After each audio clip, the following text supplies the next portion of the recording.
Good afternoon. There's a medical revolution happening all around us, and it's one that's going to help us conquer some of society's most dreaded conditions, including cancer.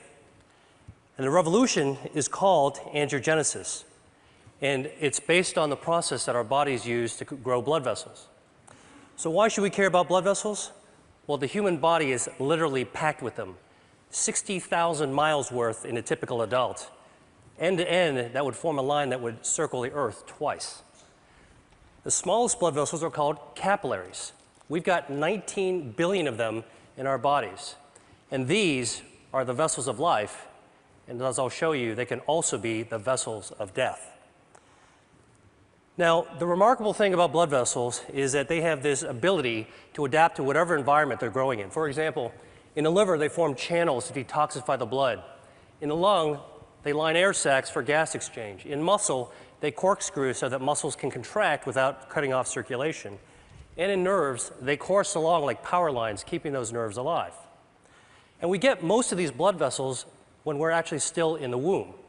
And what that means is that as adults, blood vessels don't normally grow, except in a few special circumstances.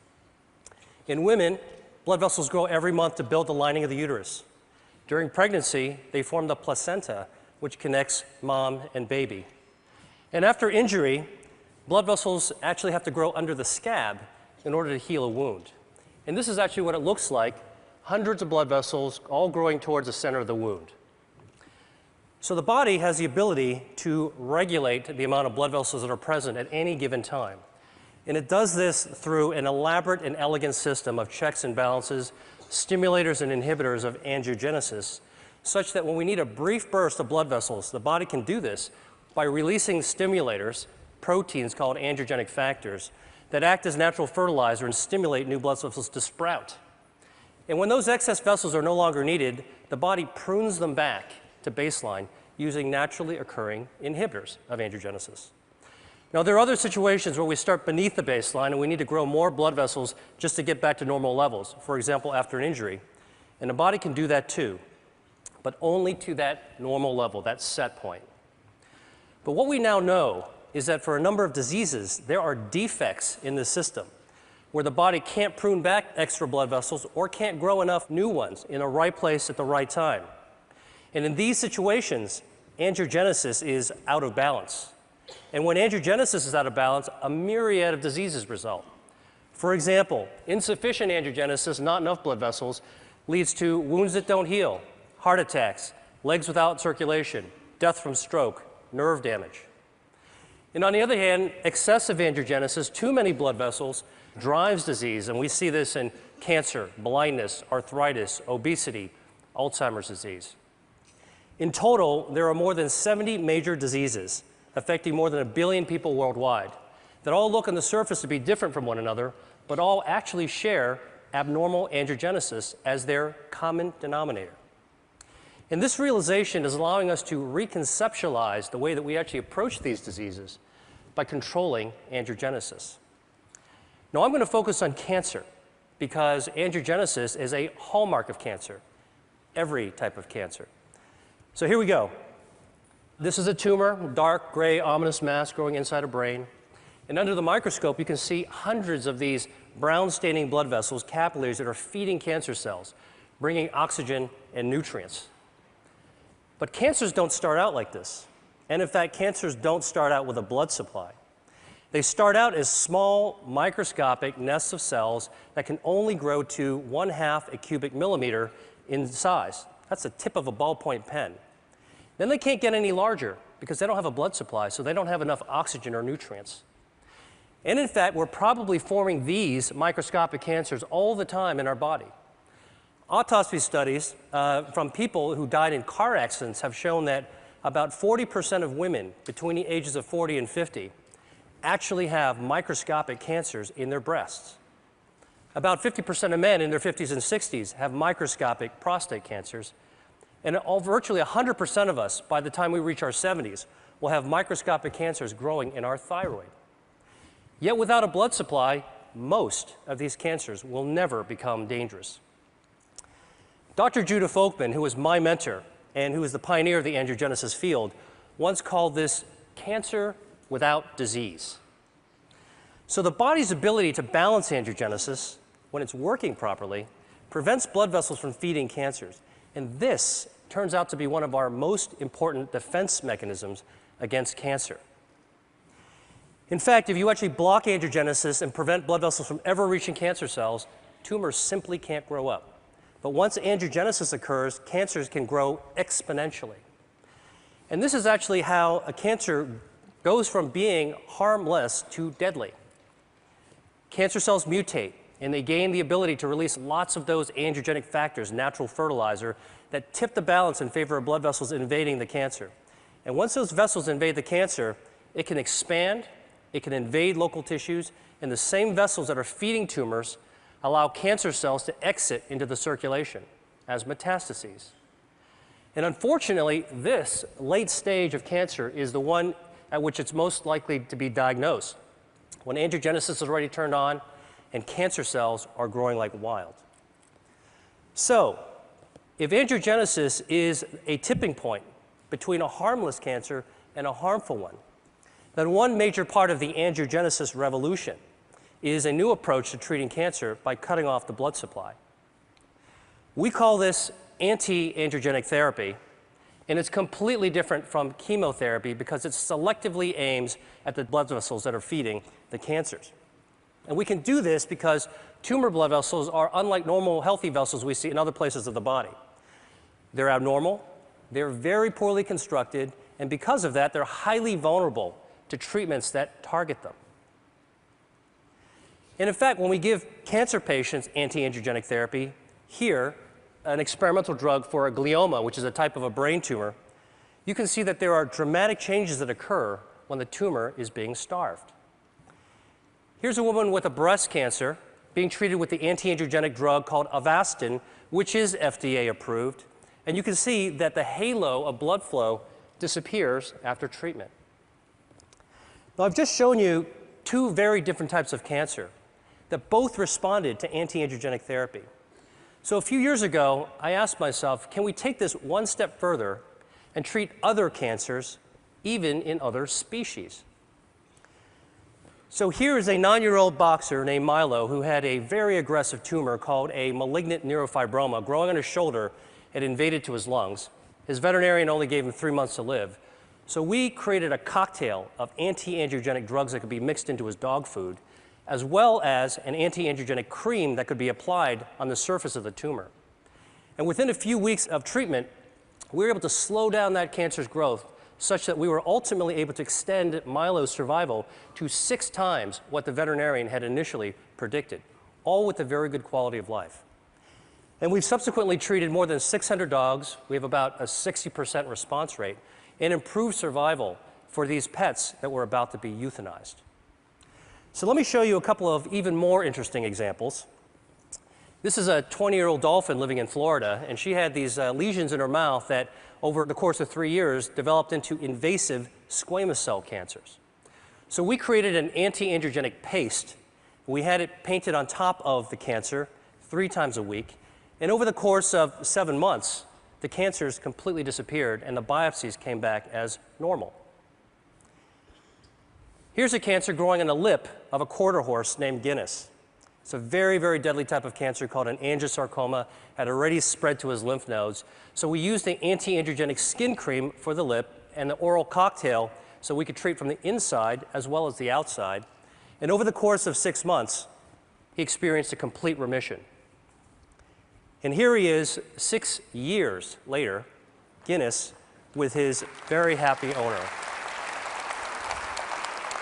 Now, obviously, anti-angiogenic therapy could be used for a wide range of cancers. And in fact, the first pioneering treatments for people as well as dogs are already becoming available. There's 12 different drugs, 11 different cancer types, but the real question is, how well do these work in practice? So here is actually the patient survival data from 8 different types of cancer. And the bars represent survival time taken from the era in which there was only chemotherapy or surgery or radiation available. But starting in 2004, when anti-angiogenic therapies first became available, you can see that there has been a 70 to 100% improvement in survival for people with kidney cancer, multiple myeloma, colorectal cancer, and gastrointestinal stromal tumors. That's impressive. But for other tumors and cancer types, the improvements have only been modest. So I started asking myself, why haven't we been able to do better? And the answer to me is obvious. We're treating cancer too late in the game, when it's already established and oftentimes it's already spread or metastasized. And as a doctor, I know that once a disease progresses to an advanced stage, achieving a cure can be difficult, if not impossible. So I went back to the biology of angiogenesis and started thinking, could the answer to cancer be preventing angiogenesis? Beating cancer at its own game, so that cancers could never become dangerous. This could help healthy people, as well as people who have already beaten cancer once or twice and want to find a way to keep it from coming back. So to look for a way to prevent angiogenesis in cancer, I went back to look at cancer's causes. And what really intrigued me was when I saw that diet accounts for 30 to 35% of environmentally caused cancers. Now, the obvious thing is to think about what we could remove from our diet, what to strip out, take away. But I actually took a completely opposite approach and began asking, what could we be adding to our diet that's naturally anti-angiogenic, that could boost the body's defense system and beat back those blood vessels that are feeding cancers? In other words, can we eat to starve cancer? Well, the answer is yes, and I'm going to show you how. And our search for this has taken us to the market, the farm, and to the spice cabinet, because what we've discovered is that Mother Nature has laced a large number of foods and beverages and herbs with naturally occurring inhibitors of angiogenesis. So here's a test system we developed. At the center is a ring from which hundreds of blood vessels are growing out in a starburst fashion. And we can use this system to test dietary factors at concentrations that are attainable by eating. So let me show you what happens when we put in an extract from red grapes. The active ingredient is resveratrol. It's also found in red wine. This inhibits abnormal angiogenesis by 60%. Here's what happens when we add an extract from strawberries. It potently inhibits angiogenesis. An extract from soybeans. And here is a growing list of our anti-angiogenic foods and beverages that we're interested in studying. And for each food type, we believe that there's different potencies within different strains and varietals. And we want to measure this because, well, while you're eating a strawberry or drinking tea, why not select the one that's most potent for preventing cancer?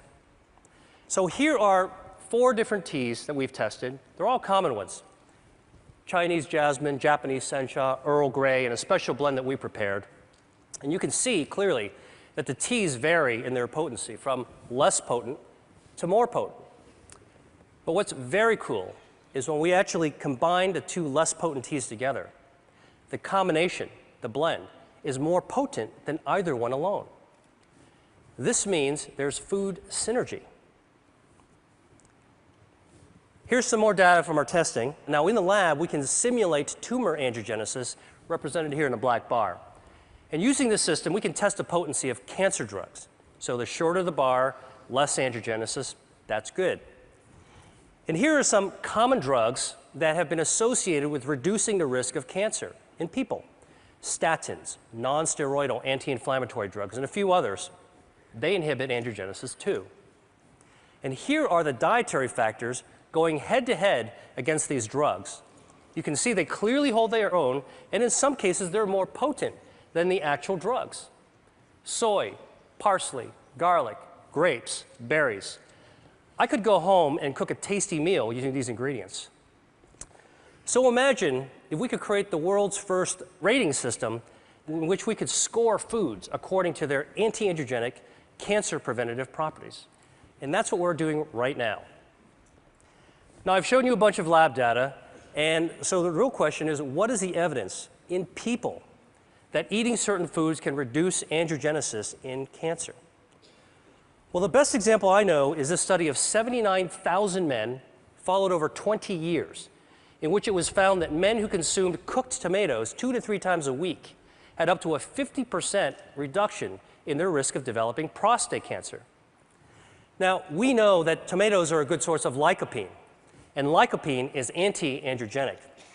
But what's even more interesting from this study is that in those men who did develop prostate cancer, those who ate more servings of tomato sauce actually had fewer blood vessels feeding their cancer. So this human study is a prime example of how anti-androgenic substances present in food and consumed in practical levels can impact on cancer. And we're now studying the role of a healthy diet with Dean Ornish at UCSF and Tufts University on the role of this healthy diet on markers of angiogenesis that we can find in the bloodstream. Now, obviously, what I've shared with you has some far-ranging implications even beyond cancer research, because if we're right, it could impact on consumer education, food services, public health, and even the insurance industry. And in fact, some insurance companies are already beginning to think along these lines. Check out this ad from Blue Cross Blue Shield of Minnesota. And for many people around the world, dietary cancer prevention may be the only practical solution, because not everybody can afford expensive end-stage cancer treatments, but everybody could benefit from a healthy diet based on local, sustainable, anti-androgenic crops. Now, finally, I've talked to you about food, and I've talked to you about cancer, so there's just one more disease that I have to tell you about, and that's obesity. Because it turns out that adipose tissue, fat, is highly angiogenesis dependent. And like a tumor, fat grows when blood vessels grow. So the question is, can we shrink fat by cutting off its blood supply? So the top curve shows the body weight of a genetically obese mouse that eats nonstop until it turns fat like this furry tennis ball. And the bottom curve is the weight of a normal mouse. If you take the obese mouse and give it an angiogenesis inhibitor, it loses weight. Stop the treatment, gains the weight back. Restart the treatment, loses the weight again. Stop the treatment, gains the weight back. And in fact, you can cycle the weight up and down simply by inhibiting angiogenesis. So this approach that we're taking for cancer prevention may also have an application for obesity. The really, truly interesting thing about this is that we can't take these obese mice and make them lose more weight than what the normal mouse's weight is supposed to be. In other words, we can't create supermodel mice. And this speaks to the role of angiogenesis in regulating healthy set points. Albert Szent-Györgyi once said that discovery consists of seeing what everybody has seen and thinking what nobody has thought. I hope I've convinced you that for diseases like cancer, obesity, and other conditions, that there may be a great power in attacking their common denominator, angiogenesis. And that's what I think the world needs now. Thank you.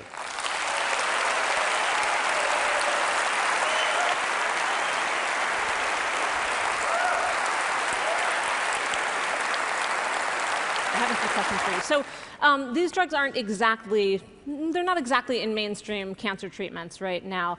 For anyone out here who has cancer, what would you recommend? Do you recommend pursuing these treatments now for most cancer patients?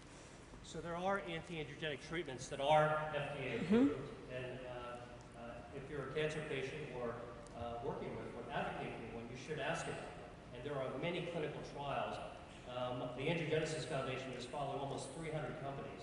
And there's about 100 more drugs that are in the pipeline. So consider the approved ones, look for clinical trials. But then between what the doctor can do for you, we need to start asking, what can we do for ourselves? And this is one of the themes that I'm talking about, is we can empower ourselves to do the things that doctors can't do for us, which is to use knowledge and take action. And if Mother Nature has given us some clues, we think that there might be a new future in the value of how we eat. And what we eat is really our chemotherapy 3 times a day. Right. And along those lines, for people who might have risk factors for cancer, would you recommend pursuing any treatment sort of prophylactically, or simply pursuing the right diet with lots of tomato sauce? Well, you know, there's abundant epidemiological evidence, and I think in the information age, it doesn't take long to go to a credible source like PubMed, the National Library of Medicine, to look for epidemiological studies for cancer risk reduction based on diet and based on common medications. And that's certainly something that anybody can look into. Okay, well, thank you so much.